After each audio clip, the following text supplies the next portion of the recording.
Welcome to the NBA Coast to Coast podcast brought to you by thelines.com. Coming to you from the West Coast, Josh Lander, joined by Nate Weitzer. He's on the East Coast, and we're looking at NBA best bets in this episode here for, what is it, Thursday? I almost said Monday. Who knows what day of the week it is? It's been a weird NBA week with the NBA Cup, but we're back to a full slate. So we got 13 games on Thursday night. We're going to be going through best bets in this episode. Also have player props up in the other one. So make sure to subscribe to that page and continue to follow along as we trudge through this NBA season. Nate, let's get into your first NBA best bet here for this first big slate that we've had in a while. Yeah, is this the biggest Thursday slate you've ever seen? I mean, maybe if like Christmas falls on a certain day that you could have it. But yeah, 13 games, lots to choose from. I'm just going to go ahead and fade the Brooklyn Nets. Almost don't care who they're playing. But I like Raptors money line, and I put the Nuggets money line in a little parlay to get to even money there. Nuggets are in Portland. They're 9-point favorites. If you want to just take Raptors at -3, don't hate it. But I think the odds of the Nuggets losing that game in Portland are very slim, especially you love if DeAndre Ayton plays and then Nikola Jokic just gets to feast all night. So, I mean, 7 straight wins for the Nuggets over the Blazers. But let's look at the Nets first. I mean, they are also commencing with the tank job here. Dennis Schroeder out. Cam Thomas and several other guys remain injured. Ben Simmons to fill the void, I guess, but he only plays the first half of the game, and then he's out of here. He's capped at about 27 minutes, and he's not going to be effective at all down the stretch. And look, I mean, 3 games without Schroeder this season. They actually won the first one, which is just a shocker, but now they've lost the last 2 so decisively that they're negative 16.5 net. They're scoring 103, Josh, despite shooting 46% from 3. That is unbelievable. That I don't understand how that works. So obviously you could see a little regression there in terms of their 3-point shooting, and their defense has started to fall. The bottom has fallen out even before they traded Schroeder. They, in the last 10 games, 5th worst defensive rating, net rating, worst rebound percentage. So just not bringing the effort. 5th worst transition D is going to be huge against Toronto's 3rd best transition offense this season. And I mean, I didn't even mention that Scotty Barnes might be back for this game. All of a sudden, looked like he was going to miss a few more, but he is upgraded to questionable. And last time that happened, he was a full go. No Jakob Poeltl, but like I said, with the transition stuff, like that, the Raptors are going to be comfortable enough getting up and down the floor here at home. Maybe some more Boucher, Mogbo, whatever. They got young bigs out here who can run with this Nets team that's basically a fringe G League squad at this point. They've only played one without Jakob this year, and they got beat down by OKC, which is actually their only failed cover in the last 8 at home. They're 6-1-1 ATS in that 8 span. 3 losses have all come against elite, I would say, title contenders, including the Thunder. 10-3 against the spread at home this season, playing very fast. Like I said, getting out in transition, and RJ Barrett coming off some nice games here. Shouldn't be much resistance as the top option in this one. So definitely love it if Barnes is back, but I think we can still get the win if you're the Raptors, even if he doesn't return. Yeah. I mean, I don't know if Scotty was officially in. Would this be a couple points higher? Like, I think the fact that we're seeing a Brooklyn Nets spread under 5 points just means we should hit it. I don't know which team in the NBA I would not take them against in this. Like, there's just nobody there. Like, Cam Johnson is not good enough to run an offense. They don't have anybody to run an offense.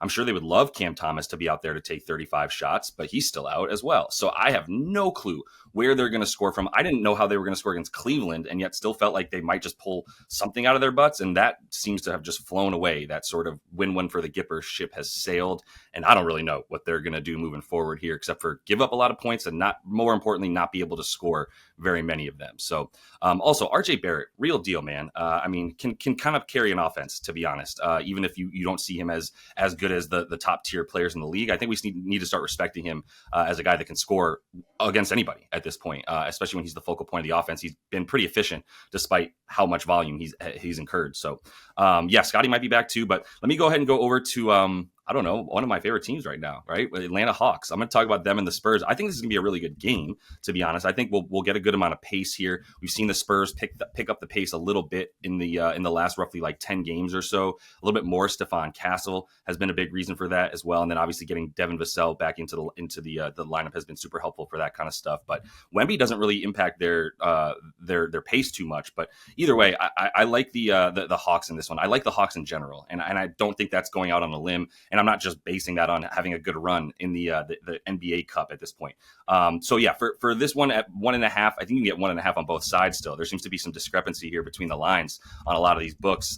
Potential arbitrage situation for people, or middle it, or however you want to play it. But the pace is up, like I was saying. The Hawks have been playing fast. More importantly, the Hawks are attacking the rim. They're playing very aggressive on offense, and that's really what it comes down to. Is like it used to be Trae Young 3, bogey 3, followed by insert player 3, right? And now it's a lot more of Trae Young facilitating, Trae Young taking a lot fewer threes than he's ever taken, this team taking a lot fewer threes than it's taking in the last roughly 3 to 4 years, as it's just been sort of a pace and space kind of team around Trae. Well, now I really like what they're doing, going to the rim, the 4th highest rim frequency in the league, and the Spurs here struggling to defend down low, to be honest. Even with Wemby, they're 25th in paint field goal percentage. They're also in the bottom half of the league in terms of rim field goal percentage. So Wemby's going to be a little bit better right at the rim, which is understandable, but there's too many guys coming at him from too many different places. Like you've got Jalen Johnson, obviously DeAndre Hunter when he comes in, and Dyson Daniels has been attacking the rim a ton as well. And all of these dudes really just causing problems down low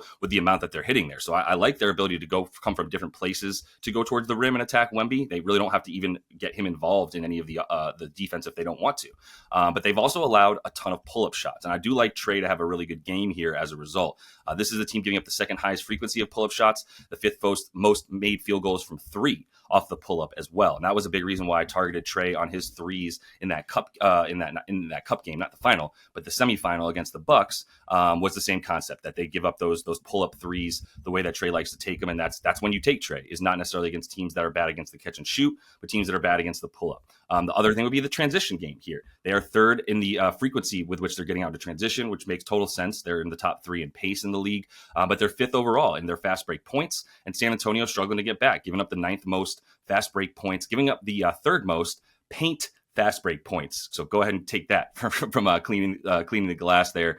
You can really look specifically at where are they shooting from in the fast break. And obviously you want to get to the rim, but they're doing it at the 3rd best rate, getting to the rim in transition. So I love that for them too. And then the offensive rebounds. They are 6th in second chance points. The Spurs are allowing the 5th most second chance points and bottom 10 in terms of their ability to limit offensive rebound percentage. We're not going to have a night Onyeka Okongwu, but we'll see plenty of Clint Capella tonight crashing the offensive boards, I would imagine, trying to keep Wemby honest. So yeah, I like Atlanta in this one, despite the fact that I think San Antonio is obviously about where we thought they'd be this year. I think Atlanta has definitely exceeded expectations dramatically. Yeah, another one that seems like you're getting value for them, basically even money on the money line when they're the better team here. I mean, I don't think you have to downgrade them as much as in years past, just to say like, well, it's Atlanta on the road and like how much you trust them. It's like, well, their defense travels now. They're starting to be a tougher team that has played, up in competition, and the Spurs are what the record says they are. Definitely some player props to look at in this game, though. Yeah, if you get the pace up, all these rebound chances. I like Sohan plus money to get 9 boards, and you can combine with the points. The Hawks giving up the most points to power forwards in their last 7, and Sohan now kind of like minutes restriction way off here. He's up at 31 minutes before this little break. Would expect him to play a lot, put up some stats. But yeah, let me get to the West Coast here. I'll take over Lakers at Kings, 229. Leaning between this and just Kings over, which would be 116.5. Basically, you want to try to read the shoot-around report. Is LeBron James going to play? And try to decipher that. I mean, there's a lot of freaking injury report calculus to go through in all of these games somehow, even though we've been off for 4 days. And this one, no exception. Herter and Keegan Murray are questionable for the Kings. Sabonis is questionable, but it's a back contusion. It's not like a back spasm or something. So, I mean, a guy who played 82 last year and is tough as nails, I'm pretty damn certain he's playing. And you definitely want that for the over in either case because he's just so essential for this Kings offense, but also, has, despite what he did against Anthony Davis in recent years, is not the greatest defender. And we saw AD go for 31 on a 147 offensive rating against Sabonis earlier this season. Finally snapped that losing streak to him, and that game was 131, 127, very early in the season. AD, though, on 2 days rest so far under Redick is averaging 32% usage rate. So he should come out gunning, whether Bron is kind of in a backseat role or not. But I mean, a lot of the Lakers offense just cratering. Some might point to LeBron getting tired or being out for a couple games, but I think it's just as much about Austin Reeves being out. And you called it a couple of games ago, and said, and I just said, like, look, I need Austin Reeves to be back, and he was. And I mean, the offense still wasn't great against Minnesota, but that was his first game back. And then the next game back, they looked much better against Memphis. The teams shot combined 70 free throws in that game, didn't hit any threes, and we still were right around this total. So now, I mean, you look with AR, they averaged 10 more points per game this season. 5 of their 7 with the second worst offensive rating in December. 5 of those 7 were without AR. So he's back. They should get back to their early season mojo, and their defense is still not great, but it almost doesn't matter because the Kings are the best offense in the league right now in their last 7. They got Malik Monk back in there running the show. Love him with some props. Number 1 rating, number 11 pace, 5-2 to the over in December, 60% to the over as a home fave under Mike Brown versus 30% as road dogs. So this is the situation where the Kings put up points. Plus, on 4 days rest under Mike Brown, 5-1 to the over, going over by 8 points per game. I like some points here as it's dropped back down to where it started at 228 or so. Yeah. I mean, it's interesting because I'm not sure how LeBron's status affects the total, if we're being honest. They are way better on defense without LeBron James this season. It's only a couple of games that he's missed, but they have a 102 defensive rating without LBJ versus a 118 defensive rating. Now, the offensive rating is also about 102 without LeBron James versus about 115 with LeBron James. So I'm not sure how LeBron James impacts this team anymore, but I think an over between these two teams is going to be good. We're going to get more D'Lo if we don't have LeBron. So, that's an auto over as well. But and the other thing would be for Fox. If D'Lo is getting legit minutes, then go right back to Fox. He loves this matchup. This is just a slightly better point guard defense for LA this year than it has been in recent years, where point of attack defender was D'Angelo Russell for the most part, right? So I think having a bit more of him in there only helps the over, and I'm with it. To over to 231.5, I think is a fair play in that game. I'm going to go to the poo-poo bowl because I think Washington is more poo-poo than Charlotte. I think Charlotte is just at least legit enough to win an NBA basketball game against an illegitimate team like Washington. So I'm taking the Hornets minus 3.5.